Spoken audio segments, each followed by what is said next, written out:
দর্শক, সংসদের দক্ষিণ প্লাজায় বেগম খালেদা জিয়ার স্মরণে নাগরিক শোকসভায় সংবাদ সংগ্রহে আছেন আমাদের বিশেষ প্রতিনিধি সেকান্দার রেমান।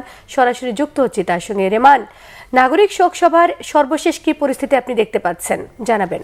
দেশের অর্থনীতিতে বেশ কিছু গুরুত্বপূর্ণ অগ্রগতি নাগরিকরা এখানে বক্তব্য রাখছেন। এর মধ্যে আমাদের সম্পাদক মাহমুদুর রহমান এখানে আমরা এখন দেখছি ব্যবসায়ী সম্প্রদায়ের বক্তব্য রাখছেন। এখানে খ্রিস্টান ধর্ম, হিন্দু ধর্ম, বৌদ্ধ ধর্ম এবং বিভিন্ন সামাজিক সংগঠনের নেতৃত্ব এখানে এসেছেন। তারা এখানে বক্তব্য রাখছেন, তাদের অভিজ্ঞতা বিনিময় করছেন। মূলত এখানে যারা আসছেন এরা কিন্তু অনেকেই রাজনৈতিক দলের শীর্ষ নেতা হলেও কেউ এখানে রাজনৈতিক কোনো বক্তব্য দিচ্ছেন না।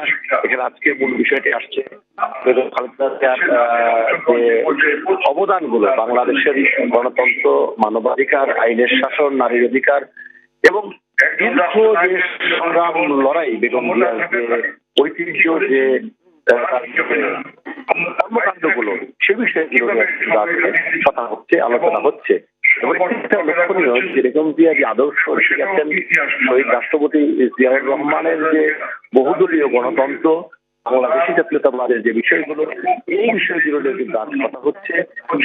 নির্বাচন এবং সেই নির্বাচনে বাংলাদেশি জাতীয়তাবাদী দল বিএনপি সহ যারা সমমনা যুগপৎ আন্দোলনে ছিলেন, তারা কিভাবে দেশের গণতন্ত্র, মানবাধিকার, আইনের শাসন সবাই এক কাজ করবে, সেই বিষয়গুলো কিন্তু আসছে।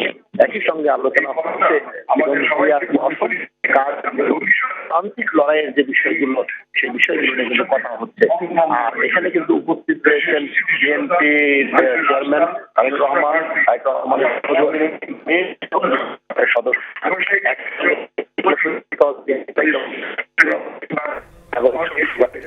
রেমান, আপনাকে অসংখ্য ধন্যবাদ।